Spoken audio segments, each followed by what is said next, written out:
என் அன்பு சகோதர சகோதரிகளே, ஆண்டவராகிய இயேசு கிறிஸ்துவின் நாமத்தில் என் அன்பின் வாழ்த்துக்கள். கிருபையும் சமாதானமும் நம் அனைவரோடும் கூட இருப்பதாக. மார்க்கு சுவிசேஷம் 14ஆம் அதிகாரம் 8ஆம் வசனத்திலே, இவள் தன்னால் இயன்றதை செய்தால் நான் அடக்கம் பண்ணப்படுவதற்கு எத்தனமாக என் சரீரத்தில் தைலம் பூச முந்திக் கொண்டாள். இவள் தன்னால் இயன்றதை செய்தாள். பெயர் சொல்லப்படாத ஒரு பெண்மணியை இங்கே ஆண்டவராகிய இயேசு கிறிஸ்து சந்திக்கிறதையும், அவள் இயேசு கிறிஸ்துவுக்காய் கொண்டு வந்த அந்த தைலத்தை உடைத்து அவருடைய சிரசிலே ஊற்றினதையும் மத்தேயு 26ஆம் அதிகாரத்திலும் மார்க்கு 14ஆம் அதிகாரத்திலும் படிக்கிறோம். இந்த பெண்ணை குறித்து ஆண்டவராகிய இயேசு மெச்சிக்கொள்ளுகிற ஒரு காரியம், இவள் தன்னால் இயன்றதை செய்தாள்.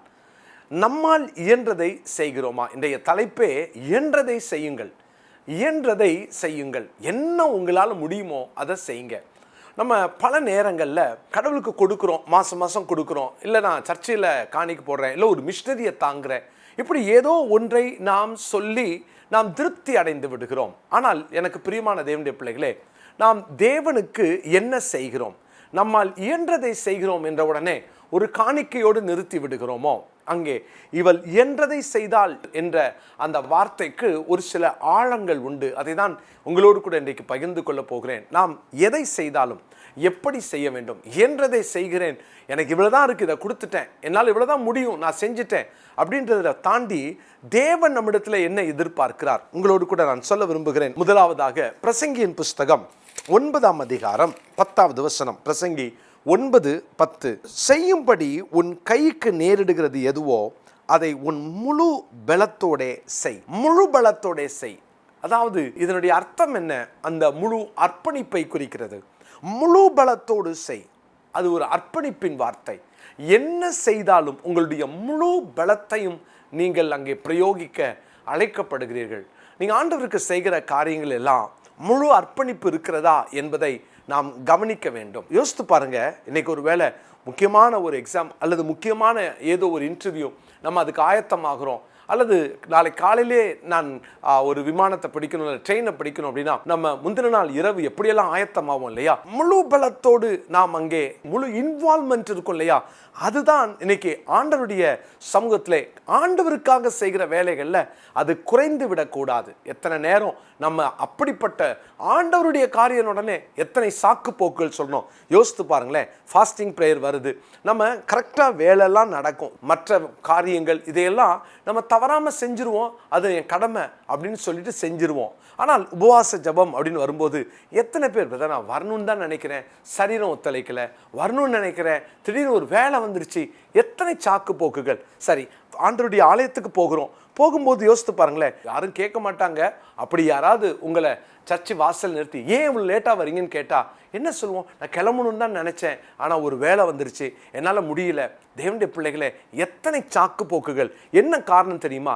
நாம் தேவனுக்கு செய்யணும்னு நினைக்கிறோம், ஆனால் முழு பலத்தோடு செய்யவில்லை. அதாவது அர்ப்பணிப்பு குறைகிறது.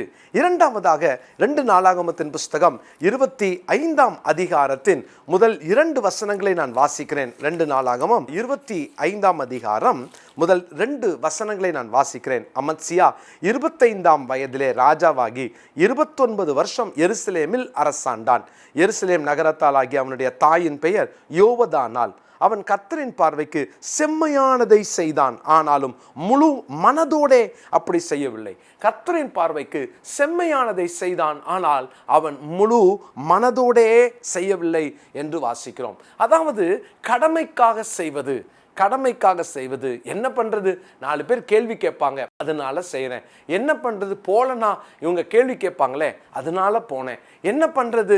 ஒருவேளை நான் கொடுக்கலன்னா என்னை தப்பா நினைச்சுக்கோங்களே, அதனால கொடுக்குறேன். இதுல உற்சாக குறைவு. தேவனுடைய பிள்ளைகளை, முதல்ல சொன்னேன், அர்ப்பணிப்பு குறைவு, உற்சாக குறைவு.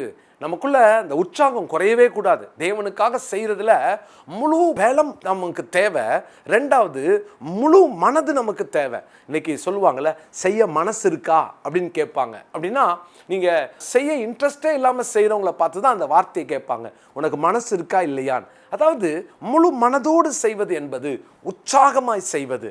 யோசித்து பாருங்க, ஆண்டவருக்கு செய்யும்போது எப்படி செய்கிறோம், உலகத்துக்காக ஓடும்போது எப்படி ஓடுறோம், நம்ம பிஸ்னஸுக்காக ஓடும்போது எவ்வளோ ஓடுறோம், இல்லை காலையில் எழுந்து ஜெபத்துக்கு எத்தனை நேரம், எவ்வளவு ஆயிரக்கணக்கான பேருக்கு அந்த இன்விடேஷன் மார்னிங் டைமில் நம்ம அனுப்புகிறோம். யோசித்து பாருங்களேன். அதே காலையில் 5 மணிக்கு உங்களுக்கு வேற ஒரு முக்கியமான வேலை, யாரோ முக்கியமானவங்களை நீங்கள் சந்திக்க போகிறீங்க, உங்கள் வீட்டுக்கு யாரோ முக்கியமானவங்க வராங்க, பரவாயில்ல அவங்க லேட்டாக வந்துட்டும், ரோட்டில் வேணால் வெயிட் பண்ணட்டும், நான் லேட்டாக தான் எழுந்து அவங்கள இன்வைட் பண்ணுவேன் அல்லது அவங்கள அப்போ தான் ரிசீவ் பண்ணுவேன் அப்படின்னு சொல்லுவோமா? ஒரு நாளும் சொல்ல மாட்டோம். உங்களுக்கு பிடிச்சமானவங்க வராங்க அப்படின்னா எவ்வளவு சீக்கிரமாக எழுந்து அவங்கள ரிசீவ் பண்ணுவீங்கல்ல.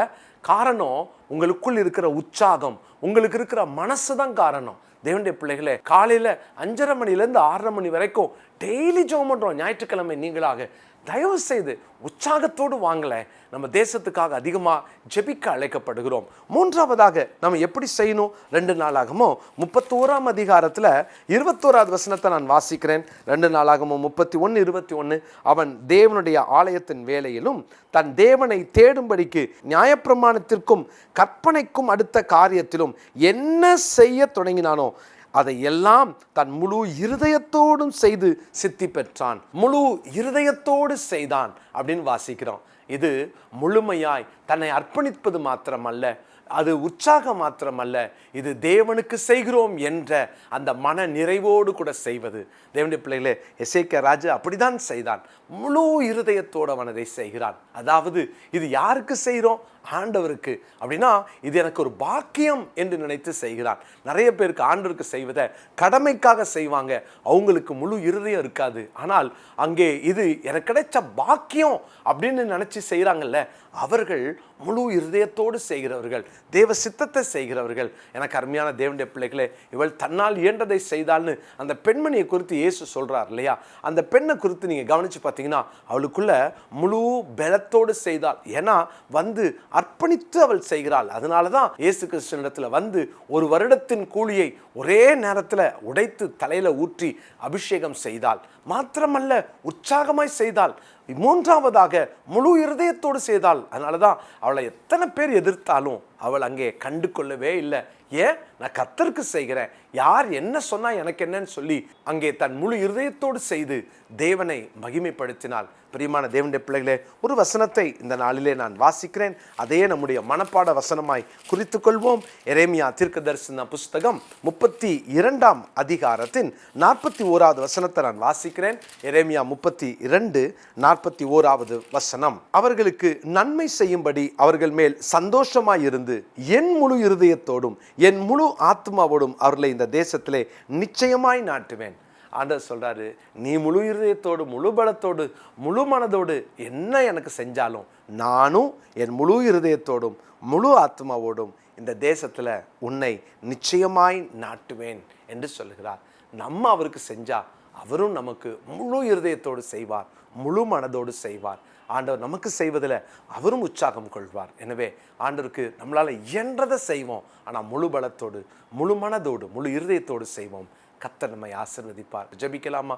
பரிசுத்த பிள்ளைகள், நல்ல தகப்பனே, நாங்கள் எதை செய்தாலும் முழு பலத்தோடும் முழு இருதயத்தோடும் முழு மனதோடும் செய்து உம்முடைய நாமத்தை மகிமைப்படுத்த எங்களுக்கு கிருபை தாரும். நாங்கள் இதுவரைக்கும் உமக்கு செய்வதை கடமைக்காக அல்லது வேற வழி இல்லாமல் அல்லது யாரோ கேட்டாங்கன்றதுக்காக ஒரு சந்தேகத்தோடு அல்லது யோசித்து அல்லது உற்சாகம் குறைவோடு அர்ப்பணிப்பு குறைவோடு செய்திருந்தால் எங்களை மன்னியும் ஆண்டவரே.